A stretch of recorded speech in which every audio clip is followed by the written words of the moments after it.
Now we will begin Part B with the first conversation. Directions. This part of the test consists of extended conversations between two speakers. After each of these conversations, there are a number of questions. You will hear each conversation and question only once, and the questions are not written out. When you have heard the questions, read the 4 answer choices and select the one, A, B, C, or D, that best answers the question, based on what is directly stated or on what can be inferred. Then fill in the space on your answer sheet that matches the letter of the answer that you have selected. Now let's begin Part B with the first conversation. Wasn't that a fascinating lecture on dolphins? I didn't know that dolphins traveled in such large groups or were able to communicate with other members of their group with those whistle-like sounds. And they also use clicks as a sort of sonar. I really couldn't understand that part of the lecture. You could? Yes, the dolphins use clicks to identify objects in the water. They can even identify tiny objects more than 100 meters away using these clicks.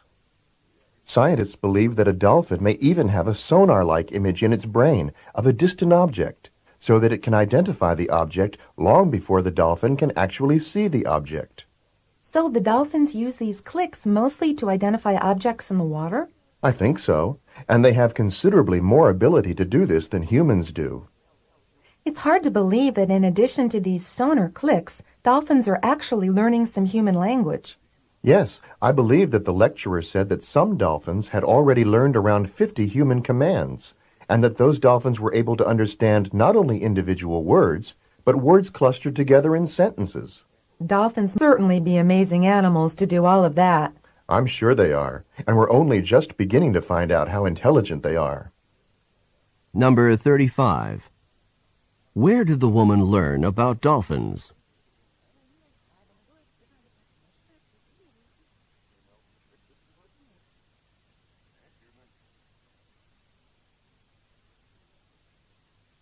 Number 36. Why do dolphins use clicks?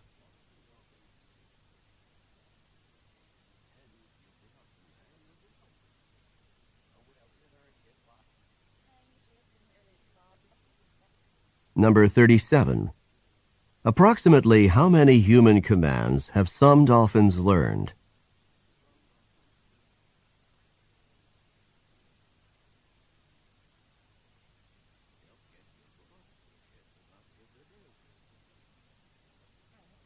Number 38. What does the man say about dolphin intelligence?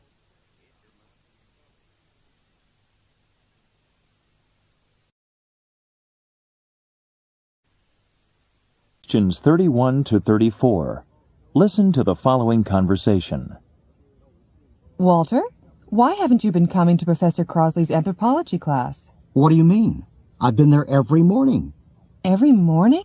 But, oh, I get it.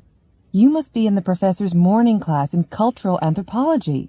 I'm in her afternoon class in social anthropology. So tell me, how do you like her class?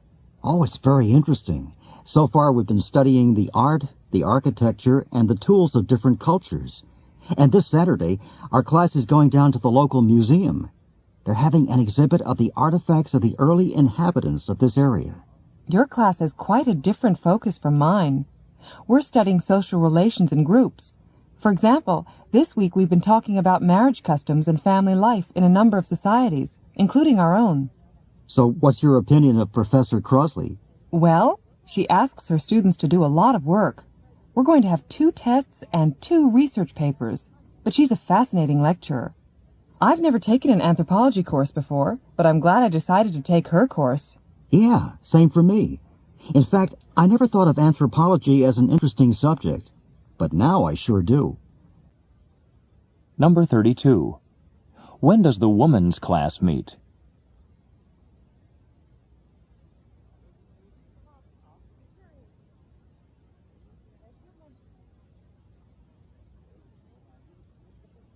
Number 33. Which of the following topics would most likely be discussed in the man's class?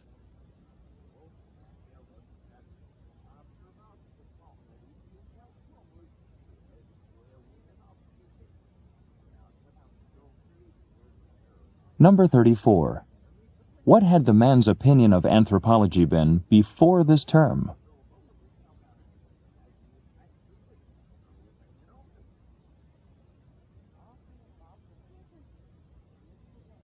Hi, Robin. Mind if I eat lunch with you?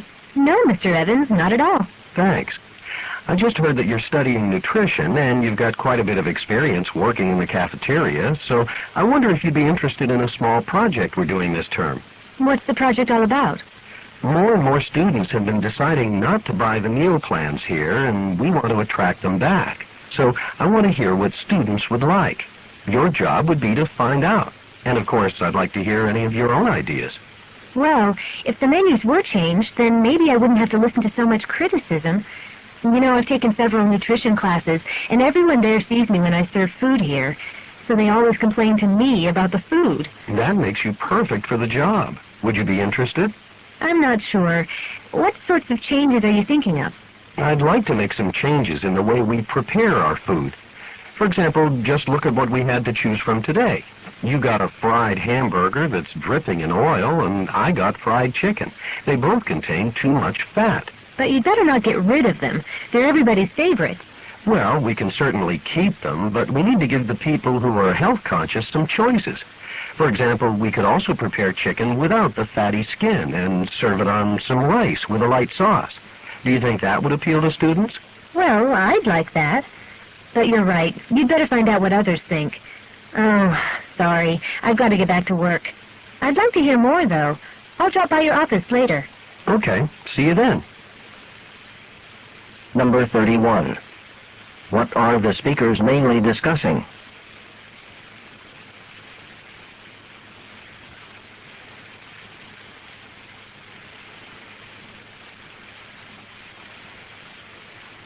Number 32.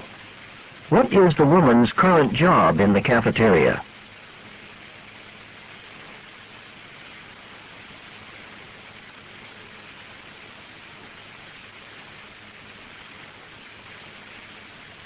Number 33. What does the man want the woman to do?